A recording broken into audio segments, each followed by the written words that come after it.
around, it revolves around these lightning deals, which is like the buyers are waiting to check out these lightning deals, which are time bound and they're there for a limited period of time. You can set these up on your dashboard on Seller Central.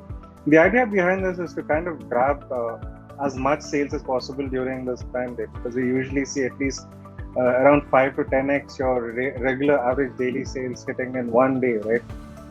There are a lot of buyers out there who are waiting for the Prime Day to buy these products, and it is definitely a good idea to capitalize on the fact that there are so many buyers out there waiting for this period.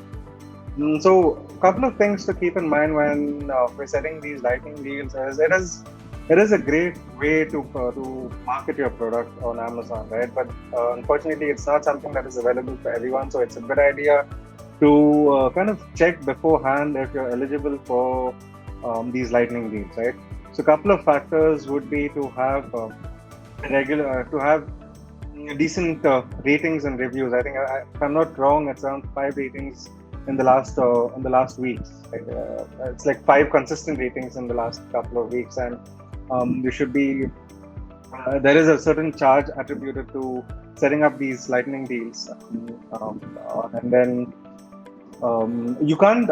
Another thing is you cannot have these lightning deals set up for all the products, right? So there are certain criteria that has to be met for you to be able to set up these lightning deals for those products, and you can go and check Amazon's lightning deals dashboard before you can.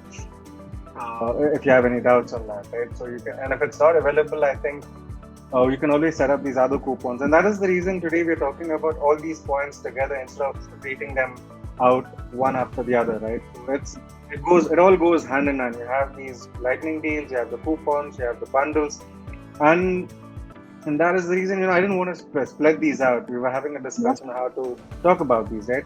So if you do, the idea over here again is to if you have the option of setting up these lightning deals, and if you think, especially when you have these new products that you want to build the momentum, it is a great idea to kind of get these lightning deals sorted out for them, or at least get that visibility for your existing top selling products, so that you can organically later on capitalize on the momentum of sales and come up organically on the search pages. Hey, it's Nithin here. Before you leave, make sure to subscribe to Seller App's main YouTube channel, where we upload all things Amazon and some how-to guides that will make sure that you're running on Amazon. You will not get this anywhere else. Until the next time, happy selling.